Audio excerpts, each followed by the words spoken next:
सातारा जिल्ह्यातील आजच्या top 10 news दिनांक 10 April 2026 powered by ambition science academy Satara. राष्ट्रवादीऐवजी भाजपाच्या उमेदवाराला मतदान, पक्षाचा व्हीप मोडला। राष्ट्रवादी काँग्रेसकडून लता कर्णे, ऋतुजा जगताप आणि कामेश कांबळेंविरोधात अपात्रतेची कारवाई सुरू। सातारा जिल्हा परिषद अध्यक्ष निवडीत व्हीप मोडणाऱ्या 3 सदस्यांविरोधात राष्ट्रवादी काँग्रेसने अपात्रतेची कारवाई सुरू केली आहे। सातारा जिल्हा परिषद अध्यक्ष आणि उपाध्यक्ष पदाच्या निवडणुकीत राष्ट्रवादी काँग्रेसचे 3 जिल्हा परिषद सदस्य फुटले होते। या 3 जिल्हा परिषद सदस्यांनी राष्ट्रवादी काँग्रेसच्या अध्यक्ष आणि उपाध्यक्ष पदाच्या उमेदवाराला मतदान करण्याऐवजी भाजपाच्या उमेदवाराला मतदान केले होते। त्यामुळे राष्ट्रवादी काँग्रेसने दिशेने निवडणुकीसाठी काढलेल्या व्हीपचे उल्लंघन झाले होते। या प्रकरणी राष्ट्रवादी काँग्रेसच्या 3 सदस्यांवर अपात्रतेची कारवाई सुरू करण्यात आली आहे। यामुळे कामेश कांबळे, ऋतुजा जगताप आणि लता कर्णे अडचणीत आले आहेत। राष्ट्रवादी काँग्रेसकडून जिल्हाधिकाऱ्यांकडे तक्रार दाखल करण्यात आली आहे। व्हीप मोडून मतदान करण्यावर कारवाई करावी अशी मागणी राष्ट्रवादीकडून करण्यात आली आहे। काँग्रेसच्या पक्षाच्या सृजन अभियानाची साताऱ्यातून सुरुवात।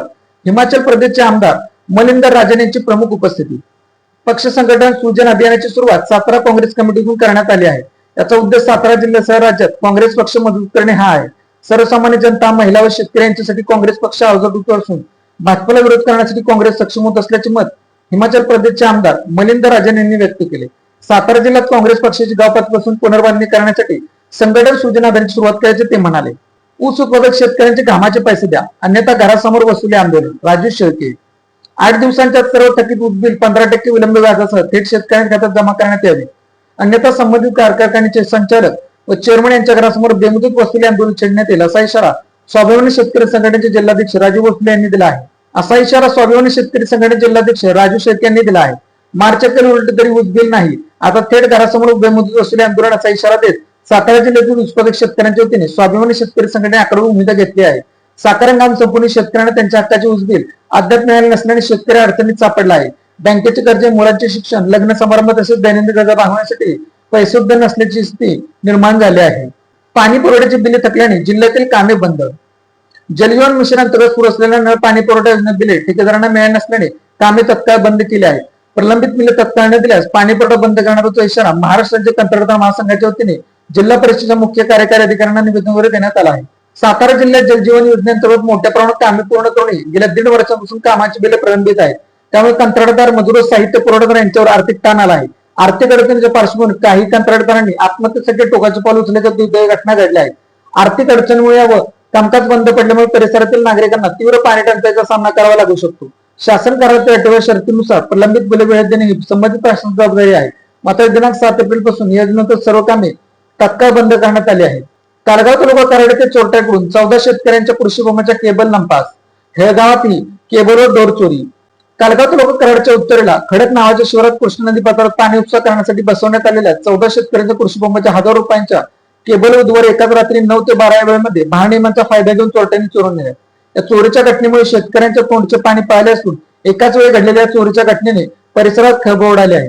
कालगाव येथील घटनेच्या अगोदर काही दिवस हेळवाक येथील राजेंद्र सूर्यवंशी व हनुमंत जाधव यांच्या मोटरच्या केबल चोरीस गेल्या होत्या। 2 दिवसापूर्वी नथुराम पवार यांच्या विहिरीतील पाण्यातील मोटरला बांधलेले मोठे दोर चोरीस गेले होते। या प्रकारामुळे शेतकऱ्यांना आर्थिक झळ सोसावे लागत असून ते हवालदिल झाले आहेत। मसूर उमरेज रस्ता बनला डेंजर झोन। 8 किलोमीटर मध्ये 11 ठिकाणी धोका। अपूर्ण कामामुळे वाहन चालकांची फसगत, खड्ड्यांमुळे वाढते अपघात। पाटण पंढरपूर राज्य मार्गाचा भाग असलेला मसूर उमरेज रस्ता वाहतुकीसाठी धोकादायक बनला आहे। 8 किलोमीटर अंतर असलेल्या रस्त्यावर सुमारे 11 ठिकाणी रस्त्याचे काम अर्धवट राहिले आहे। त्यामुळे वाहने चालवताना कसरत करावी लागत आहे।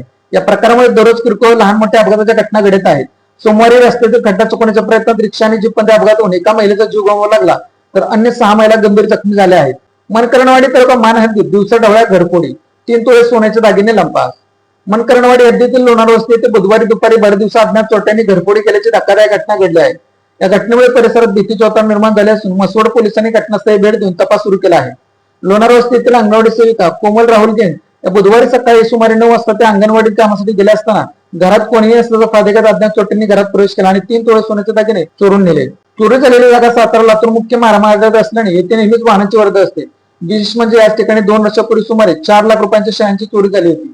त्या प्रकरणाचा तपास अद्याप लागलेला नसताना पुन्हा त्याच ठिकाणी चोरी झाल्याने नागरिकांमध्ये भीतीचे वातावरण निर्माण झाले आहे। घोरपड हत्या प्रकरणाने खळबळ, पुरावे असूनही कारवाई का नाही? गावकऱ्यांचा सवाल, वन विभाग नेमकी करतोय तरी काय? मान तालुक्यातील बनगरवाडी गावात घोरपडीची शिकार केल्याचा प्रकार समोर आल्याने परिसरात खळबळ उडाली आहे। गावातील 2 मुलांनी घोरपड मारल्याचा आणि त्याचा व्हिडिओ तयार करून सोशल मीडियावर प्रसारित केल्याचा दावा केला जात आहे। संबंधित व्हिडिओ अनेकांच्या मोबाईलवर इंस्टाग्राम व्हायरल झाल्याने तो वन्यजीव प्रेमी व नागरिकांमध्ये संताप आणि हळहळ व्यक्त होत आहे. घोरपड ही वन्यजीव संरक्षण कायदा 1972 अंतर्गत संरक्षित प्रजाती असल्याने तिची शिकार करणे हा दंडनीय गुन्हा आहे. त्यामुळे या प्रकरणाकडे गांभीर्याने पाहण्याची मागणी नागरिकांच्याकडून होत आहे. उत्तर कोरेगाव तालुक्यात घरगुती गॅसचा तुटवडा, काळा बाजारला आळा बसणार का? घरगुती गॅस अभावी नागरिकांची मोठी गैरसोय. उत्तर कोरेगाव तालुक्यासह परिसरातील ग्रामीण भागात सध्या घरगुती एलपीजी गॅसचा तीव्र तुटवडा जाणवत असून नागरिकांना मोठ्या अडचणीचा सामना करावा लागत आहे. गॅस सिलेंडर वेळेवर उपलब्ध नसल्यामुळे स्वयंपाकासाठी महिलांना पुन्हा चुलीचा आधार घ्यावा लागत आहे. या परिस्थितीचा गैरफायदा घेत काही ठिकाणी मुद्दाम गॅसचा काळाबाजार सुरू असल्याची गंभीर बाब समोर येत आहे. गेल्या काही दिवसांपासून गॅस एजन्सीकडे सिलेंडरची मागणी मोठ्या प्रमाणात वाढली आहे. मात्र पुरवठा कमी असल्याने अनेकांना आठवड्यापर्यंत प्रतीक्षा करावी लागत आहे. खंडाळा शहरात रानगव्याचा वावर, शेतकरी आणि वाहन चालकांमध्ये भीतीचे सावट.